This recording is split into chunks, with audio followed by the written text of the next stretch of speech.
The breath she took on the steps of the Eternal Palace was the last free thing she would ever own. It was a thief's breath, stolen from the thin, biting air of the Shadowlands, and it rattled in her lungs like a pebble in a dying man's hand. The cold was a physical presence, a creature that sank its teeth into the marrow of her bones, reminding her of the decay that had already set up its quiet, industrious kingdom within her. 6 months. The mortal doctor's words had been a death sentence whispered in a sterile white room, but here, under a sky the color of a day-old bruise, they felt like a prophecy. Lyra Vance had come to the court of the Vampire King, not to live, but to be useful in her dying. The carriage door had opened onto a wall of silence. The guards who flanked the massive iron-studded doors of the citadel were carved from the same obsidian stone as the mountains that clawed at the perpetually twilight sky. They did not breathe. They did not blink. Their stillness was an accusation, a judgment on the frantic, fragile pulse hammering against her ribs.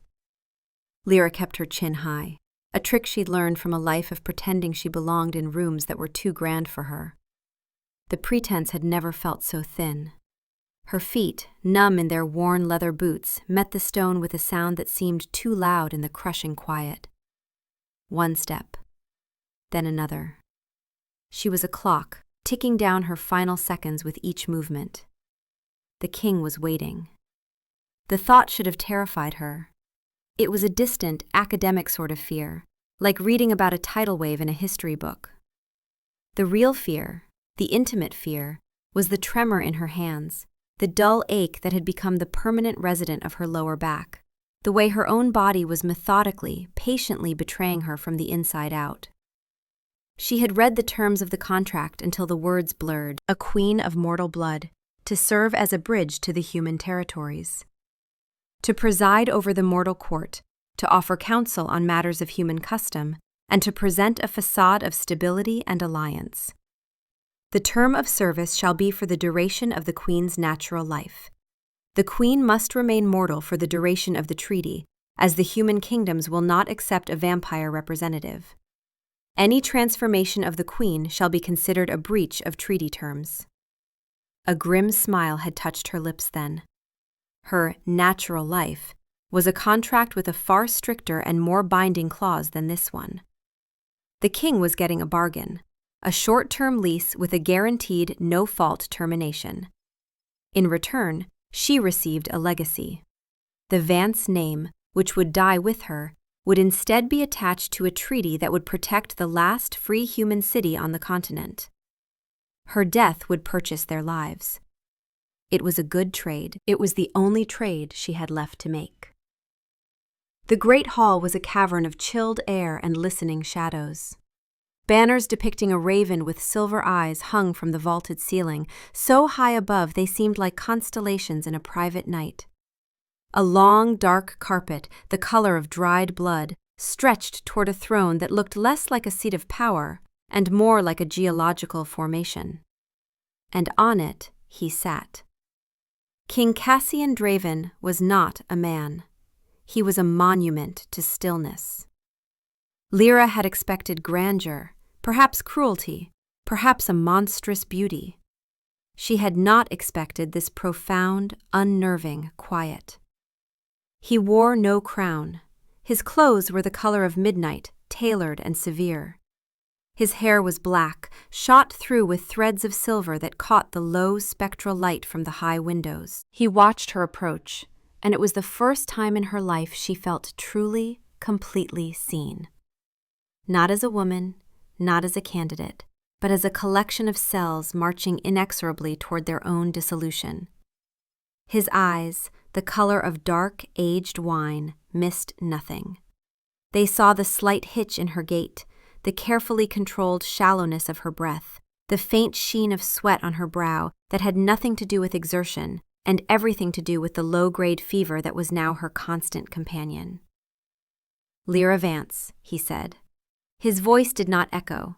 It filled the space, a low, resonant sound that vibrated in her bones. "You are punctual." "Punctuality is a virtue of the mortal," she replied, her own voice steadier than she'd expected. "We have so little time to waste." A flicker of something, not surprise, not quite, moved in the depths of his gaze. He rose from the throne. He was taller than she had imagined, a predator's height. But he moved with a liquid grace that was utterly silent. He descended the 2 steps from the dais and stopped before her. The cold radiating from him was different from the cold of the air. This was the ancient, absolute zero of the grave. "Most who come before me plead for more time," he observed, his eyes tracing the faint blue veins at her temple.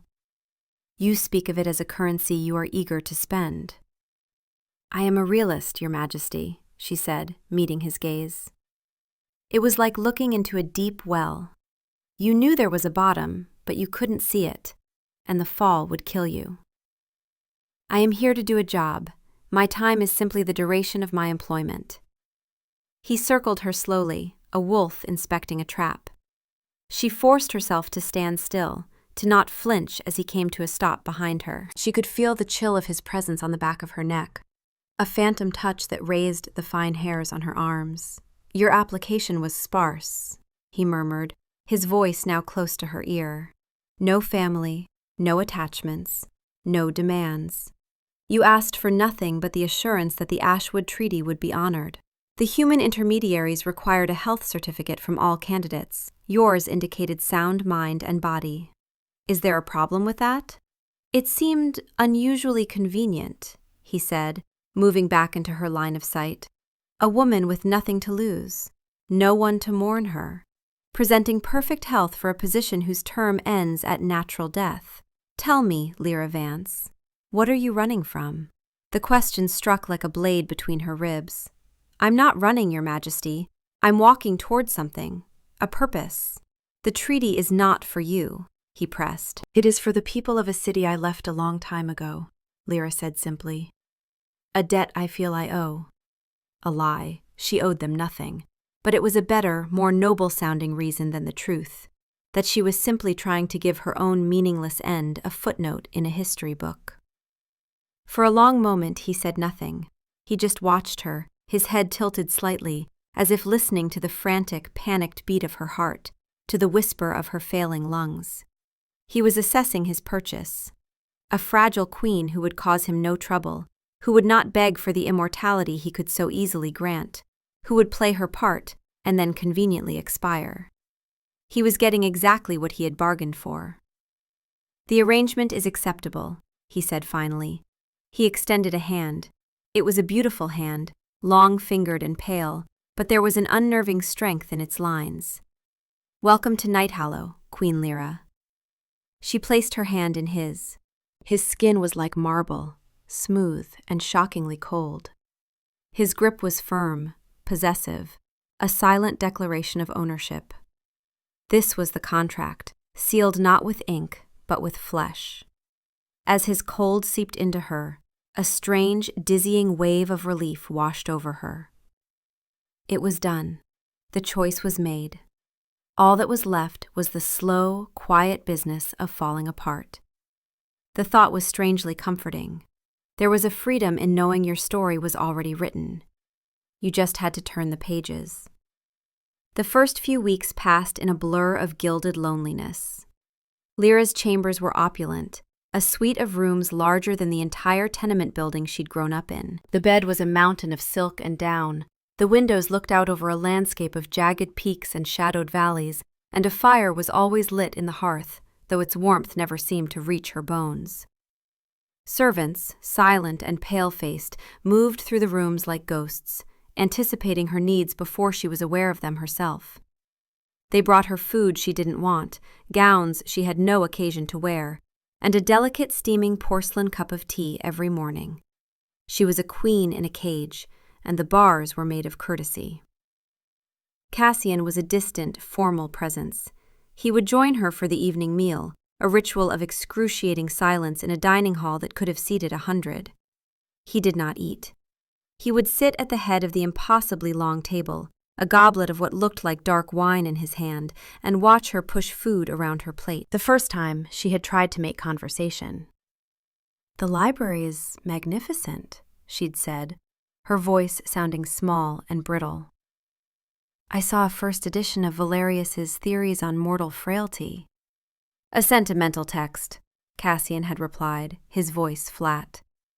"He argues that mortality is a gift that gives life meaning." He was, of course, writing from the perspective of a man who was not yet dying. The casual cruelty of it had stolen her breath. She had looked at him then, truly looked at the being across from her, and seen the chasm that separated them. It wasn't just years, it was epochs. He was a creature of stone and time, and she was a flickering candle flame. He did not understand sentiment because he had outlived its purpose. He did not understand her because he could not conceive of an end. After that, she did not try to fill the silence. She let it sit between them, a third guest at the table. Her duties were simple. She was to preside over a small court of mortal envoys and petitioners who lived within the citadel's outer walls, merchants, scholars, and artisans who had chosen to trade their sunlight for the king's protection. They came to her with their small squabbles, their requests for trade licenses, their domestic disputes. It was easy work. She would listen patiently, her hands folded in her lap, and offer judgments that were fair and, she hoped, compassionate. They treated her with a terrified reverence, bowing low and avoiding her eyes. To them, she was not Lyra Vance. She was the king's property, a mortal pet who had, for some unknowable reason, been given a crown. It was during these sessions that she first felt the change, a subtle shift in the atmosphere. The King's Council, a collection of ancient, terrifying vampires who served as his advisors, began to attend her court. At first, they stood in the shadows at the back of the chamber, their arms crossed, their faces unreadable masks of aristocratic boredom. There was Victor, the hulking, scarred warrior with a face like a collapsed fortress. Seraphine, whose ethereal beauty was so sharp it hurt to look at. And old Magnus, the lore-keeper, whose eyes were clouded with the dust of centuries. They were there to observe, to judge, to ensure the king's new toy was performing as expected. Their presence made the mortals tremble and stammer, but it had the opposite effect on Lyra. Their silent, condescending scrutiny lit a spark of defiance in the dying embers of her spirit. One afternoon, 2 merchants were brought before her, locked in a bitter dispute over a shipment of spoiled grain. One accused the other of negligence. The other accused the first of sabotage. They yelled, they pointed, they postured, their faces red with indignation. Lyra listened, her head tilted, until they had exhausted themselves. She looked from one furious man to the other. "So, what you are telling me," she said, her voice calm and clear, "is that an entire cartload of grain has gone bad, and instead of figuring out how to salvage what you can to feed the families who are counting on it, you have chosen to stand here and flap your gums like a pair of angry geese." A shocked silence fell over the room. The mortals stared at her, aghast. From the back of the room, she heard a sound, a choked-off snort. She glanced toward the shadows and saw Victor, the fearsome general, with his hand covering his mouth, his broad shoulders shaking with silent laughter. Lyra ignored him and fixed the merchants with a stern gaze. "You will both go down to the granary. You will work together to separate the good grain from the bad. The cost of what was lost will be split evenly between you. You will then, both of you, apologize to the families who will have less to eat this week because of your foolish pride. Is that understood?" The men, thoroughly chastened, mumbled their assent and scurried away. Lyra sighed, a wave of exhaustion washing over her. The effort of projecting authority was a physical drain. As the hall emptied, she remained on her small, functional throne, gathering her strength. She gripped the arms of the chair, her knuckles white, willing her trembling legs to support her when she finally had to stand. "Angry geese," a voice purred from the shadows. Seraphine stepped forward into the light, a slow, predatory smile on her perfect lips. "An apt description, Your Majesty. Though I confess, I was hoping you would allow them to settle it with a duel. It has been a dull week. There is enough death in the world without manufacturing more for your entertainment, Lady Seraphine, Lyra replied, her voice sharper than she intended. Magnus, the old scholar, drifted forward, his movements as silent as dust settling. Your judgment was sound, Queen Lyra. It was rooted in pragmatism, not ego, a rare quality. You prioritize the welfare of the dependent families over the pride of foolish men. The king's father used to say that a ruler who serves the people, rather than expecting to be served, builds a kingdom that endures. Victor joined them, his laughter now a low, rumbling chuckle. I haven't seen a merchant dressed down like that since the old king reigned. You have a spine of iron, little queen. Though I notice you're gripping that chair like it's the only thing keeping you upright. Bad day? Lyra's breath caught. She forced herself to release the chair, to stand on her unsteady legs. I'm fine, just tired. Victor's scarred face softened slightly. Fatigue is honest. The court respects honesty more than bravado, Your Majesty. Even mortals are allowed to be tired. Lyra looked at the three of them, creatures of nightmare, ancient predators who could have ended her with a thought. And they were seeing her. Not mocking her weakness, but acknowledging it without judgment. She had expected to be ignored, tolerated at best. She had not expected this. Over the following weeks, their presence in her court changed. They were no longer just observers. Magnus began attending regularly, offering historical precedents for property disputes, his vast memory a living library. In the 3rd century, Queen Isadora ruled that merchants who endangered the food supply through negligence would bear the cost personally. It was effective. Grain spoilage dropped by 70% within a year. Seraphine would lean against the back wall, her beautiful face thoughtful, as she listened to Lyra's judgments, occasionally murmuring suggestions. If you want that blacksmith to stop watering down his steel, threaten to give his competitor exclusive rights to the Citadel's commissions. Fear of lost profit is more effective than any fine. Victor appointed himself her unofficial guardian, his massive presence behind her throne a silent deterrent to anyone who thought to test the mortal queen's authority. Little Queen handled that well. The baker was lying through his teeth about the flour weight. Good catch. And through it all, she was aware of the king. He never attended her court himself, but she knew he was watching. Sometimes she would feel the weight of his gaze from a high gallery. Other times she would simply know, a prickling on her skin that told her his attention was on her. He never commented on her rulings. He never offered praise or criticism. But at their silent evening meals, she began to notice a change in his eyes.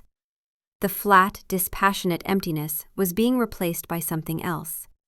A focused, analytical curiosity. He was no longer looking at a temporary queen. He was looking at Lyra. The realization was terrifying.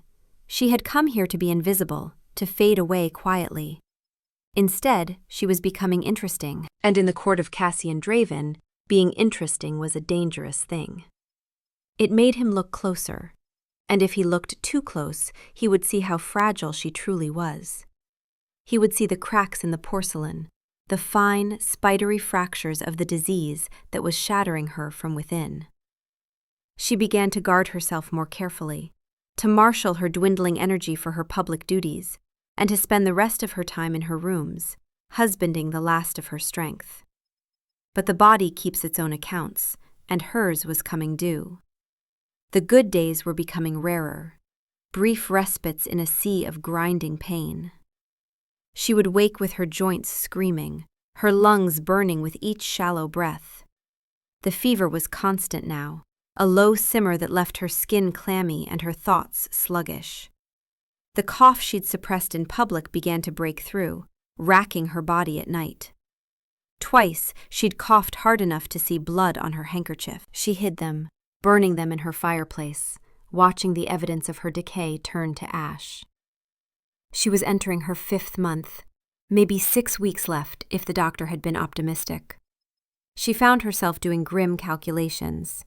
If she could just maintain appearances for a few more weeks, If she could keep performing her duties, the treaty would be signed and ratified.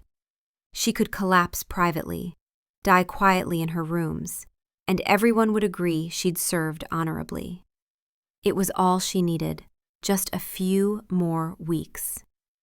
It was on one of her worst days, when even sitting upright felt like a Herculean effort, that he found her in the gardens. She'd forced herself to walk, to move, because staying in bed felt like surrender.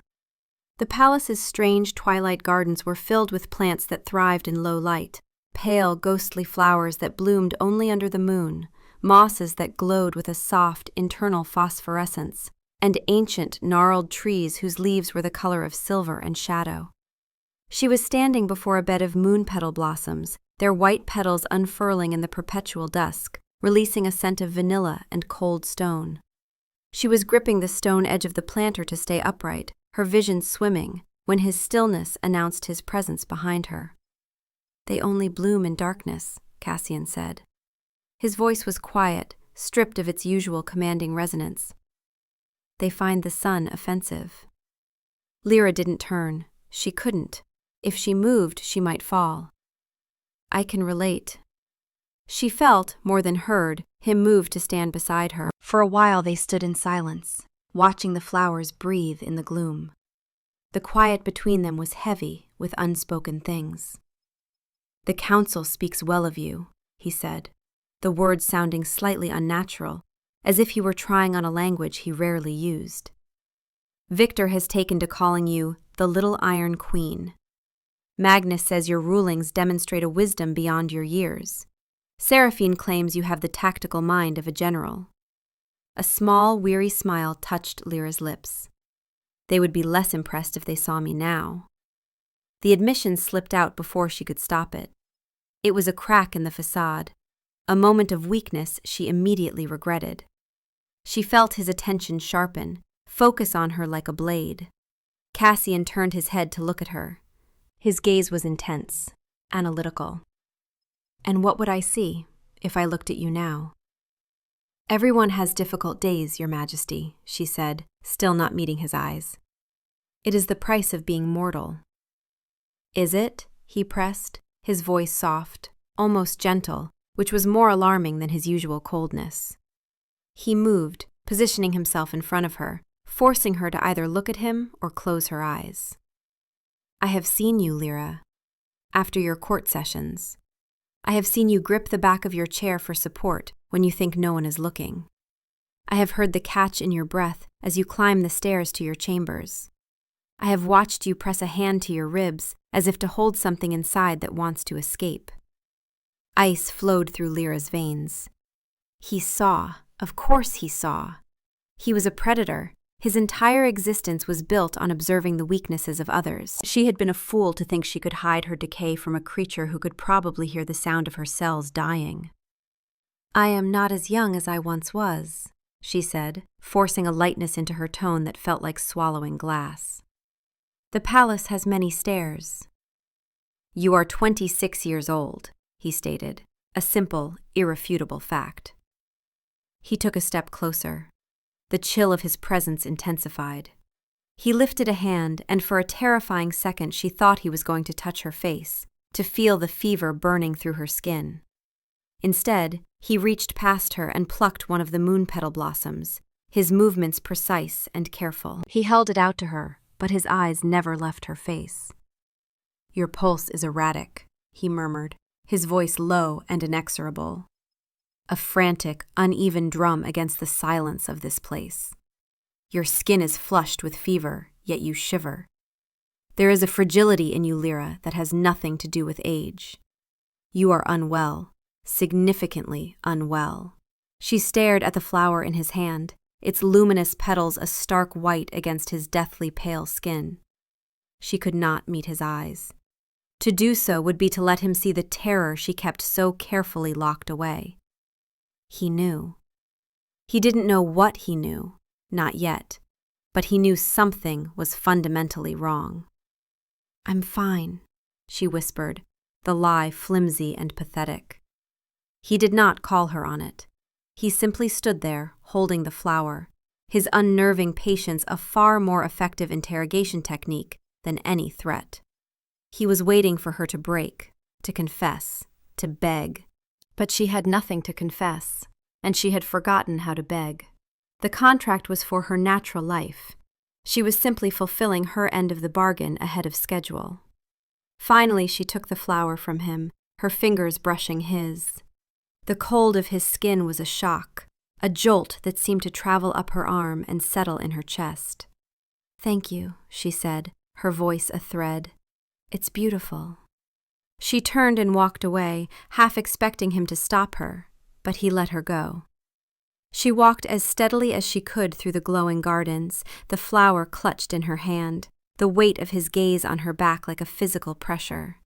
She did not stumble, she did not falter. She made it all the way to her chambers before her legs gave out, and she had to sink onto the chaise lounge, her heart hammering, her lungs burning. The stolen breath she'd taken on her first day here was finally deserting her. She coughed, hard and wet, and when she pulled her hand away from her mouth, there was blood on her palm. He had seen the cracks, and Cassian Draven was not the kind of man to see a crack without wanting to know how deep it went. The clock was ticking louder now, and it was no longer just her body that was running out of time. It was her secret. Cassian watched her retreat, the image of her rigid back and the pale flower clutched in her trembling hand, burning itself into his ancient memory. He had chosen her for her lack of complications. She was a neat, tidy solution to a political problem. A mortal queen with no ambition, no family to install in positions of power, no desire for the eternal life that so many others craved. She was supposed to be a placeholder, a ghost to haunt the throne for a few decades before quietly fading, leaving the treaty she had secured as her only legacy. He had not accounted for her. He had not accounted for the dry wit that could make even stone-faced Victor chuckle. He had not accounted for the sharp intelligence that cut through the sycophantic nonsense of petitioners like a blade through silk. He had not accounted for the quiet, unyielding dignity with which she carried herself, a dignity that seemed entirely at odds with the deep, abiding weariness he saw in her eyes when she thought herself unobserved. He had not accounted for the way her presence had subtly altered the suffocating stasis of his court, of his life. She was a discordant note in a symphony that had been playing the same funereal tune for centuries, and the sound was compelling. Dangerously so. Her deflection in the garden was clumsy, the lie of a cornered animal. "I'm fine." It was the most transparent falsehood she had ever uttered. He had spent centuries reading the subtle currents of deception in mortals and immortals alike. He knew the taste of a lie, and hers was thick with fear. And something else. Desperation. The desperation of someone trying to hide a terminal truth. He did not send spies. He did not need to. The Citadel was an extension of his will, its records and archives a part of his own memory. He retreated to the library, not the grand public one where Lyra spent her good days, but his private study, a circular room at the top of the highest spire, its walls lined with scrolls and codices that chronicled the secret histories of the world. Her file was thin, just as he'd remembered. A single sheet of parchment, the application she had submitted through the mortal intermediaries. Name, Lyra Vance. Age, 26. Living relatives, none. Status, unmarried, no issue. Demands, none. Request, ratification and enforcement of the Ashwood Treaty in perpetuity. At the bottom, attached with a wax seal, was a medical clearance from a physician in the human city of Silverwood. Candidate presents in sound mind and body, fit for extended residence and service in foreign court. Signed, Dr. Alistair Finch. It was the seal that drew his attention. It was a standard Silverwood city crest, but the wax was a slightly different shade, the impression a fraction of a millimeter off-center. An insignificant detail, a detail no one would ever notice. No one but a being who had had 1,000 years to study the art of forgery. It was a fake. A very, very good fake, but a fake nonetheless. His anger was a cold, quiet thing. It did not rage, it focused. It sharpened his senses, narrowed his world down to this single, infuriating puzzle. Why would a woman forge a medical certificate to claim good health? The human intermediaries had required health documentation to ensure their candidates wouldn't embarrass them by dying within weeks of arrival.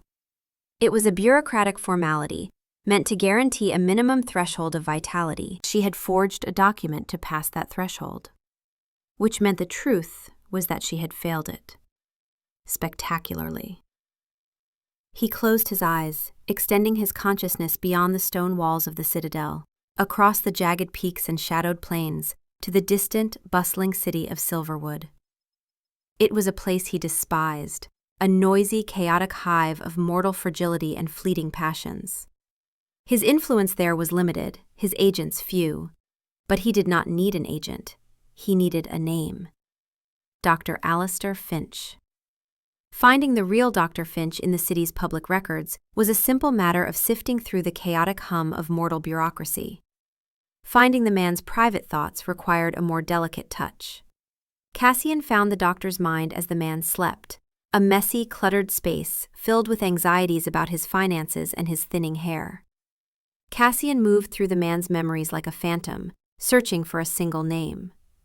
Lyra Vance. And there it was.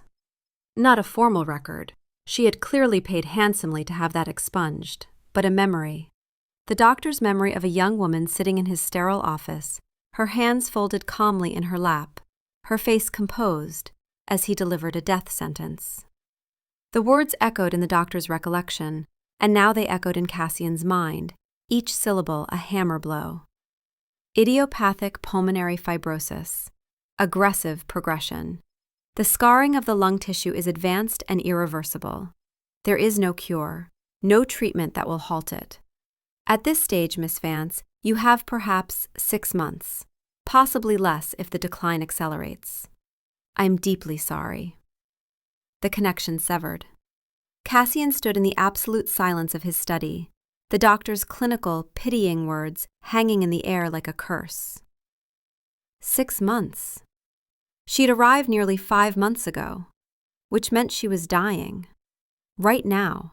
Not in some distant theoretical future. She was in the final weeks of her life, and she had spent them presiding over grain disputes and property disagreements, pretending to be fine, burning herself out in service of a treaty she would never see enforced. A cold, black fury rose in him, an ancient, possessive rage that had laid dormant for centuries. It was not directed at her. It was directed at the universe itself, at the shoddy, careless, biological trap of mortality, at the random, meaningless affliction that dared to stake a claim on what was his. How dare it? How dare it presume to take something that belonged to him?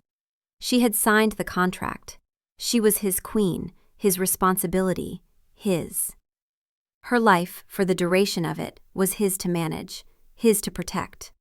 And he would not be cheated of his bargain by a pathetic, mortal disease. He looked at his own hand, at the pale, still fingers. Within them lay the power to command armies, to shatter stone, to end lives with a thought.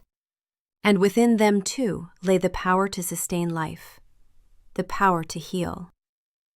Turning her was impossible, not because he lacked the power, that would be trivial, a matter of will and blood and 3 nights of fever. But the treaty explicitly forbade it. The Ashwood Accord required a mortal queen, a living bridge between the human territories and his shadow kingdom. The human lords had been adamant.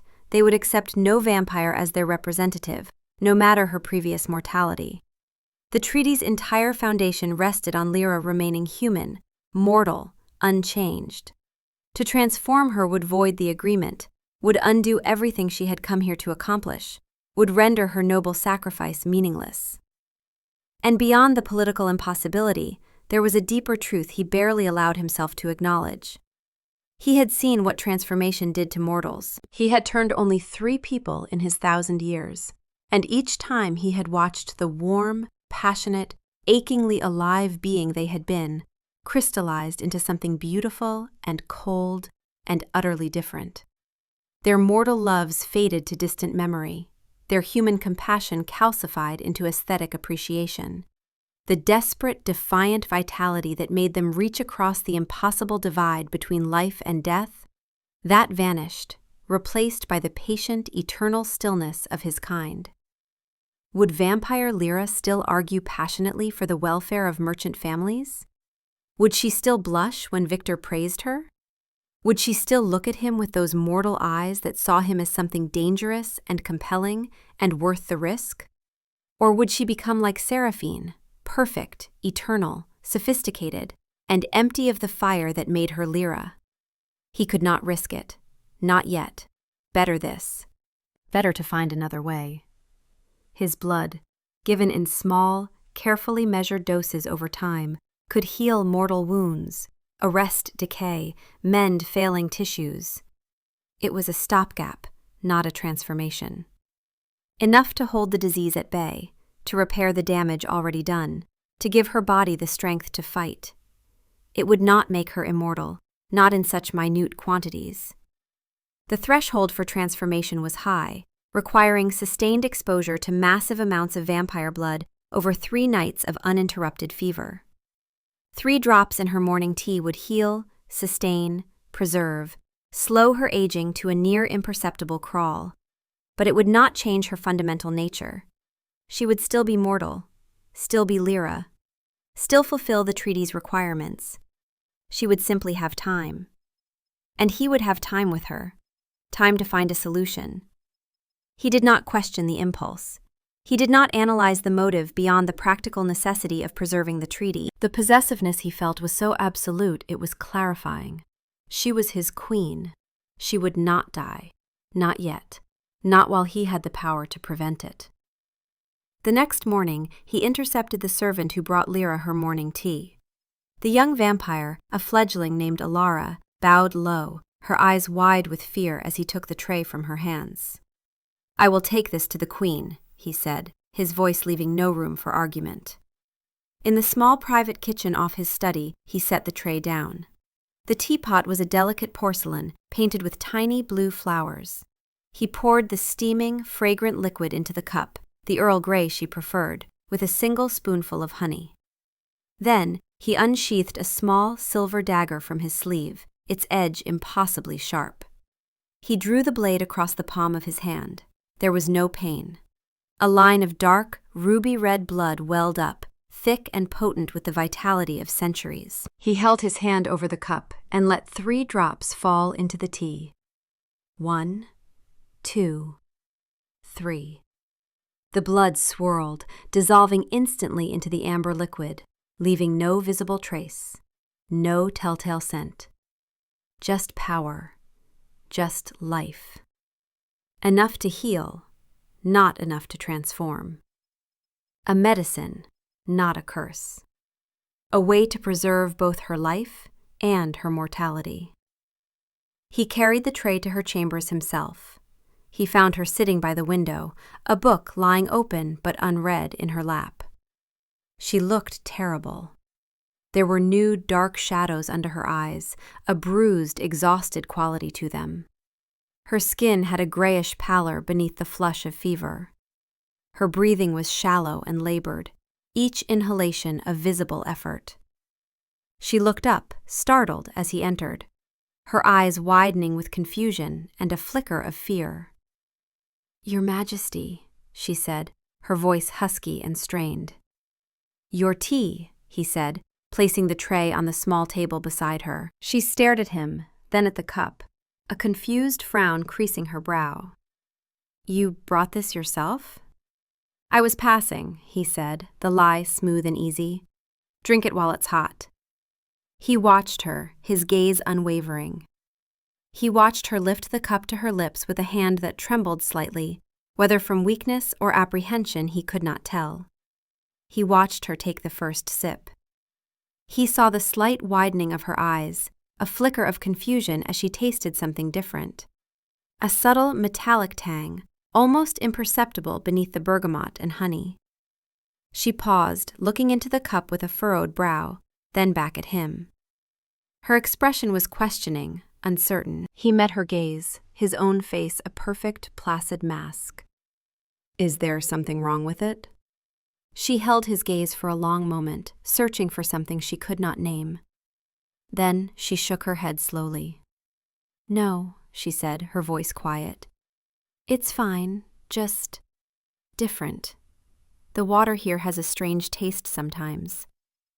"The spring water is rich in minerals," he said. "Iron, copper. It can alter the flavor." She nodded, accepting the explanation, and took another sip, and another, drinking it all under his silent, watchful eyes. And as she drained the last of the life-giving liquid, Cassian felt a grim, savage satisfaction settle in his chest. He had intervened. He had defied the petty, biological clock that was ticking away her life. He had laid his claim not just on her service, but on her very survival. He had found a way to save her without breaking the treaty, without transforming her into something she wasn't, without losing the essential leeriness that had captured his attention. The war against her mortality had begun, and he would not lose. The change was insidious, a thief in the night that stole not her possessions, but her pain. Lyra didn't notice it at first.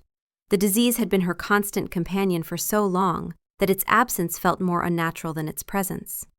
She would wake in the morning and lie still for a moment, bracing for the familiar, grinding ache in her hips and back, the sensation of broken glass in her lungs with every breath, and find only a faint, ghostly echo of it.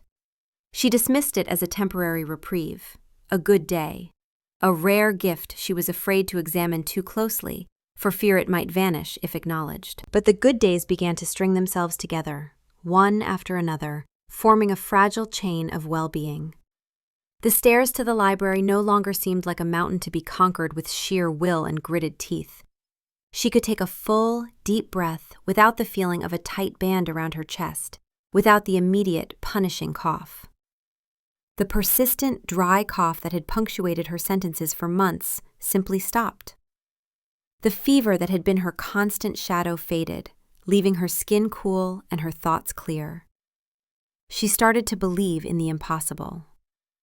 A remission, the Silverwood doctor had mentioned as a theoretical possibility, as remote and unlikely as a snowstorm in summer. A statistical anomaly that happened to 1 in 10,000 patients. Perhaps she was that one. Perhaps the clean, cold air of the Shadowlands agreed with her failing lungs. Perhaps the strange, simple diet the servants brought her, broths and rare vegetables, things she'd never tasted before, was having some miraculous restorative effect. She clung to these rationalizations, these flimsy shields against a hope that was too terrifying to embrace fully. Hope was a dangerous thing. It was the first step toward wanting to live, toward believing she might have a future, and she had worked so hard to make her peace with having none. Every morning the king himself brought her tea. It became their ritual, a strange, intimate routine that marked the beginning of each day. He would enter her chambers without knocking, a silent specter in the morning gloom, and place the tray beside her with the careful precision of a priest performing a sacrament. He would watch her drink it, his wine-dark eyes unreadable, tracking each sip with an intensity that should have been uncomfortable, but instead felt almost protective. The subtle coppery tang was always there, a grace note in the familiar flavor of her Earl Grey, metallic and faintly sweet. She'd asked him about it once, early on. "The water here," he'd said, his voice smooth as polished stone, "is drawn from a deep underground spring. It is exceptionally rich in minerals, iron, copper, trace elements. Some find the taste off-putting." It was a plausible lie. She had accepted it without question, because questioning it would mean confronting the impossibility of her recovery, and she wasn't ready for that. But as the weeks turned to months, as her strength returned in steady, undeniable increments, the seeds of suspicion took root. She noticed things, small things. The way his gaze would sometimes drift to the pulse fluttering at the base of her throat, tracking it with the focus of a predator assessing prey. The way he seemed to count her breaths, as if each inhalation and exhalation were data points in some private calculation. It wasn't the vague concern of a distant monarch checking on an employee. It was the focused, proprietary attention of an owner monitoring a prized asset, ensuring his investment was thriving. The moment of revelation did not come as a lightning strike of insight, but as a slow, creeping horror. She was in her court, listening to a tedious dispute between a weaver and a dyer over a bolt of ruined silk, the kind of petty squabble that would have exhausted her utterly just months ago. But today, she found herself growing impatient, her mind sharp and active, a feeling she hadn't had the energy for in so long she'd forgotten what it felt like. She tapped her fingers on the arm of her throne, a restless, vital movement, and then she saw it. Her hand. She stared at it as if it belonged to a stranger. The skin, which had been dry, papery, almost translucent, now had a soft, healthy glow, a visible vitality. Her fingernails, once brittle and pale with white, chalky beds, were strong, smooth, with perfect pink half-moons at their base. It was the hand of a healthy, thriving woman in her prime. It was not her hand. It could not be her hand. A wave of dizziness washed over her, the room tilting sickeningly. The voices of the weaver and dyer faded into a meaningless drone, distant and unimportant. Her mind raced backward, frantically collecting the clues she had so willfully, desperately ignored. The impossible remission that defied every medical prediction. The king's sudden, intense interest in her health, his scrutiny of her breathing and pulse. And the tea, every single morning. The tea with its strange, persistent metallic taste that no amount of honey could quite mask. Minerals. Iron. Copper. Blood. The words screamed in the sudden, ringing silence of her mind, louder than any spoken accusation. His blood. He had been feeding her his blood. Every morning, without her knowledge, without her consent, he had been pouring his ancient, powerful vitality into her dying body, arresting the disease, healing the irreversible damage, keeping her alive through sheer force of his will. The room tilted again, more violently. She gripped the arms of the throne, her knuckles white, her borrowed strength suddenly feeling like chains. She felt a hysterical laugh bubbling in her chest, acidic and bitter. Of course. Of course. It was so simple, so arrogant, so utterly him. He had purchased a queen for the duration of her natural life, discovered his purchase was catastrophically defective, and had simply decided to repair her. He hadn't asked.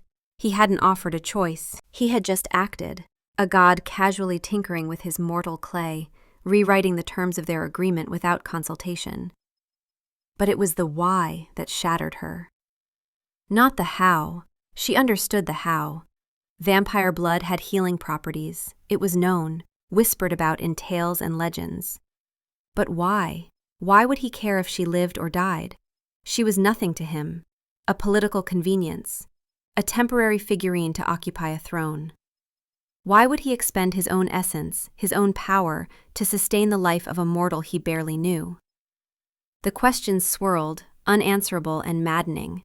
She dismissed the court abruptly, her voice sharp and brooking no argument, ignoring the startled, affronted looks of the petitioners and the raised eyebrows of Victor and Seraphine lingering in the shadows.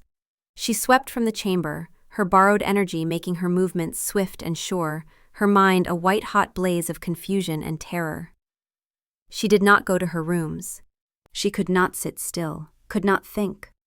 She went to his study, to the one place she had been implicitly, silently forbidden to enter without summons. The guards at the door, massive, silent vampires of his personal guard, moved to block her way with practiced efficiency. She did not slow down, did not hesitate. "The king is not to be disturbed," one of them growled, his hand moving to the hilt of his sword in clear warning. "I am his queen," Lyra said, her voice ringing with an authority she didn't know she possessed, drawn from some deep, furious well. "And I will see him now. Get out of my way." Perhaps it was the fury blazing in her eyes, the absolute conviction in her voice, the fact that she looked, for the first time since her arrival, like a force to be reckoned with, rather than a fragile ornament. The guards hesitated, exchanging an uncertain look, their training warring with the sheer presence she was projecting. In that moment of hesitation, Lyra pushed past them with a strength that surprised even her, and threw open the heavy oak doors with a resounding crash. Cassian was standing at a massive table, maps of the mortal territories spread out before him, marked with notations in his precise, elegant script. He looked up as she burst in, his expression unruffled, utterly calm, as if he had been expecting this confrontation, had perhaps been waiting for it. "Lyra," he said, his voice calm and even. "You've been feeding me your blood," she said, the words tumbling out, her voice shaking. "Every morning, in the tea, haven't you?" He did not flinch. He did not look away. He did not offer a denial or an excuse. He simply held her gaze, his own eyes dark and fathomless, and said, "Yes." The single, simple admission was more devastating than any argument, any attempt at justification. It was a confirmation of everything, a validation of the impossible. She felt her knees weaken, felt the room tilt again. She gripped the edge of the table to steady herself. "Why?" The word was barely a whisper, torn from the deepest part of her. Not how, but why. Why had he cared? Why had he interfered? He moved around the table, his steps silent and deliberate, closing the distance between them. He stopped just before her, close enough that she could feel the absolute cold of his body. He looked down at her, and for the first time since she'd known him, she saw something beyond the cold calculation. Something ancient and fierce and achingly sad. "Because you came here ready to die," he said, his voice low and rough. "You had made your peace with it. You forged documents, paid bribes, walked onto that throne prepared to be a footnote. You were ready to die useful."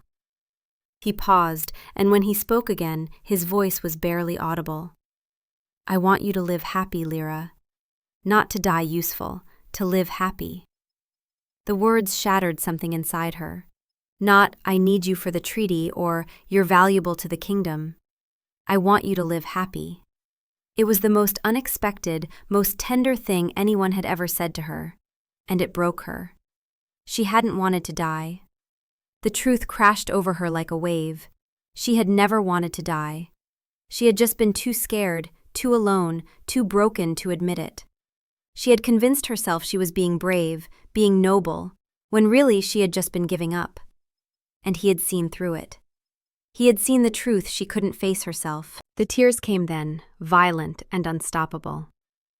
Years of suppressed fear and grief and desperate hidden hope poured out of her. Her legs finally gave out, but before she could fall, his arms were around her, pulling her against his chest.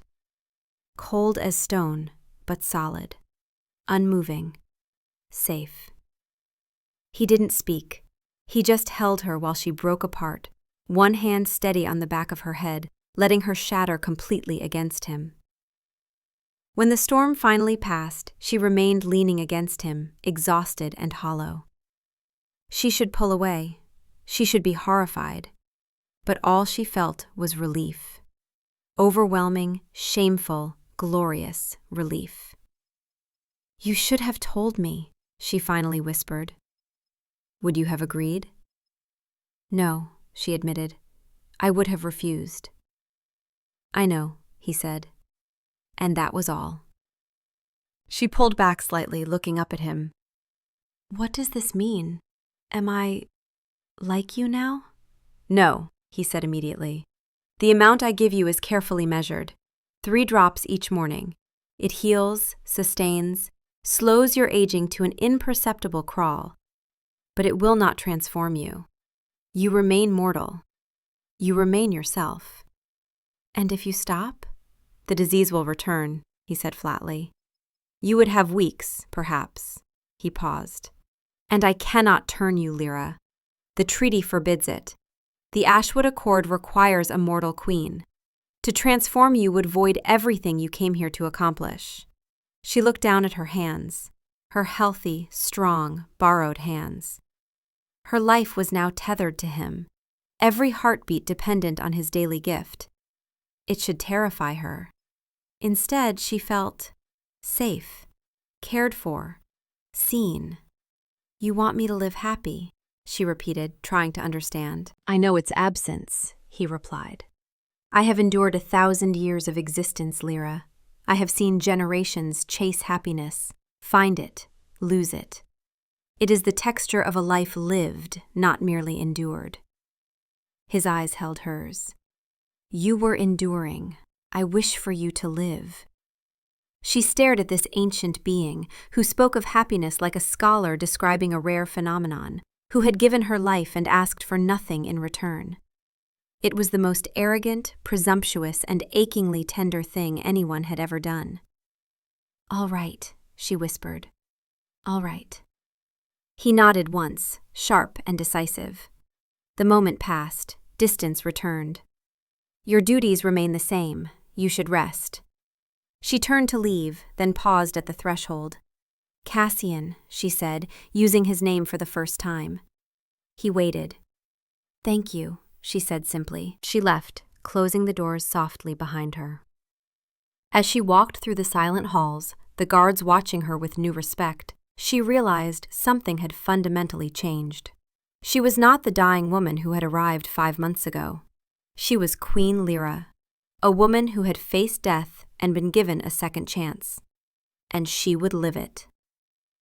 The silent agreement settled over them. The next morning, Cassian brought her tea as always. Their eyes met over the cup. She held his gaze as she drank. He knew that she knew. She knew that he knew she knew. A new foundation, built on unspoken truth. The months turned to years. The treaty stood firm. Lyra became legendary, the Iron Queen who ruled with wisdom and wit, who had earned the respect of ancient vampires and the love of her subjects. Victor taught her strategy. Seraphine taught her statecraft. Magnus opened the true library to her, telling her stories of Cassian across the centuries. The grieving son, the reckless prince, the obsessive scholar. She began to see the complicated being beneath the crown. Their dinners were no longer silent. She would tell him about her day, mimicking the ridiculous merchants and shy lovers. He would listen with an intensity that suggested he found these mortal dramas fascinating. Sometimes, rarely but increasingly, a small smile would touch his lips. He began to talk too, of history, politics, strategy. He sought her opinion, spoke to her as an equal. She was no longer just a queen. She was becoming his partner. He started seeking her out during the day, appearing in the library to read beside her in comfortable silence, walking with her in the twilight gardens, showing her his private treasures, ancient swords, a rooftop observatory, an aviary of pale owls. These were not the actions of a king managing an asset. This was a profoundly lonely being reaching for connection. She never forgot her life was conditional. Every morning, the tea. The metallic taste she pretended not to notice. He pretended she didn't know. A delicate game, a kindness, sparing her the burden of asking, sparing him the weight of her gratitude. One night, during a fierce storm, she found him in his study, standing before the window, his entire body rigid with tension she'd never seen before. "It is the anniversary," he said, voice tight, "of the night my father was assassinated. In this room, during a storm like this." She saw not an immortal king, but a son who had lost his father. She didn't offer empty words. She simply took his hand. For the first time, it was not perfectly still. A fine tremor ran through it. His fingers slowly, hesitantly, curled around hers. They stood watching the storm rage, her warm flesh a small anchor against his eternal cold. The blood that sustained her was nothing compared to this, a choice freely made, comfort offered to a being who had forgotten how to ask for it. This was how they truly began to live. 3 years passed. Then Victor brought troubling news. The human kingdoms grow restless, my lord. They question how a mortal queen rules for years without aging. They speak of treaty violations. Seraphine was blunt. They want proof of mortality, Cassian. Lyra ages so slowly they suspect dark magic. The treaty is becoming unstable. Magnus added quietly, "The accord was meant for a generation, not decades." "They have a point, old friend." Cassian stood in his study, feeling the weight of impossible choices. He had given Lyra years of partnership and happiness, but he had also bound her to a half-life that was becoming politically untenable. She deserved more. She deserved a choice. The negotiations took 18 months. 18 months of delicate diplomacy, calling in ancient favors, making concessions. The human kingdoms felt deceived by Lyra's unnatural longevity. They demanded compensation, trade agreements, territorial concessions, financial reparations for what they claimed were years of treaty manipulation. Cassian gave them everything. He redrew borders, opened his treasury, bound himself to terms his father would have gone to war over. Because the alternative, continuing Lyra's suspended existence or losing her entirely, was unbearable. The amended treaty separated the role of treaty representative from the role of queen consort. A mortal ambassador would be appointed from the human territories, serving limited terms, to fulfill the accord's original intent. But Lyra would be free of that obligation, free to choose her own fate. When he finally came to her with the document, she was in the library, surrounded by ancient texts. His hands, steady for 1,000 years, trembled slightly as he held the parchment. "The treaty has been amended," he said. "A mortal ambassador will serve as the human representative, as was always intended. But you," he searched for words, "you would be free to choose." She looked up, understanding dawning. "Choose what?" "To remain as you are," he said, "sustained, mortal, unchanged. Or," he met her gaze, and she saw vulnerability she'd only glimpsed once during that storm. "To transform, to become what I am, to stand beside me as an equal, for as long as eternity lasts. Not as a political arrangement, but as my partner." It was a proposal, not just of transformation, but of forever. Lyra stood, placing her hands on his chest. "You would give up everything, the concessions, the negotiations, just to give me a choice?" "I would give far more," he said quietly, covering her hands with his. "I have had 1,000 years of existence, Lyra, but only 3 years of truly living. 3 years since you taught me what it means to live happy. I will not lose that. But neither will I force this upon you. The choice must be yours." She thought of Dr. Finch's office, of 6 months to live, of the girl ready to die.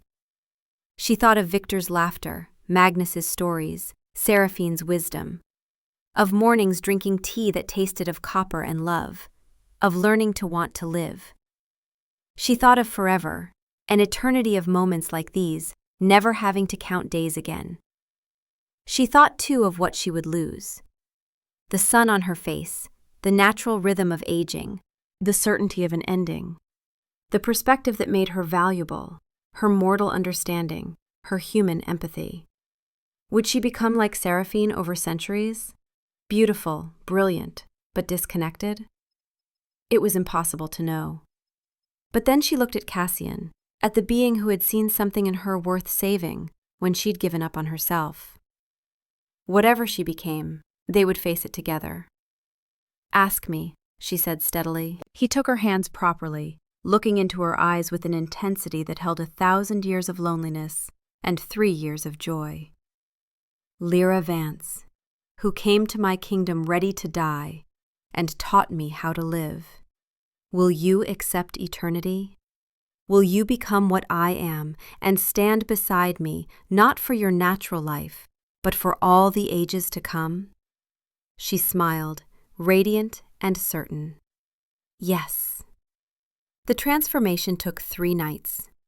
Cassian stayed with her through every moment of the burning, the remaking, holding her hand as her mortal body died and reformed. When she opened her eyes on the 4th morning, they were the same warm brown, but lit now with an inner light that would never fade. Her first breath as an immortal came easy, full, painless. She laughed, the sound bright with wonder. "I can breathe, Cassian, really breathe." Her lungs, those scarred, failing lungs that had brought her here, were whole, transformed. He pulled her into his arms. For the first time, she matched his cold, eternal chill to eternal chill. But there was nothing cold about the fierce joy between them. "Welcome home," he whispered. Lyra smiled against his chest. "I've been home since I took your hand in the great hall. I was just waiting for forever to catch up." She was newborn weak, but that would change. She didn't know if she would retain her humanity across the centuries, if she would stay herself or become something else. Neither of them knew. But they would face that unknown together. They stood in the eternal twilight, king and queen, partners in truth, beginning the first day of forever. The Iron Queen had found her eternity not in the death she'd once accepted, but in the life she'd learned to fight for. And the king who had existed 1,000 years alone finally, truly began to live.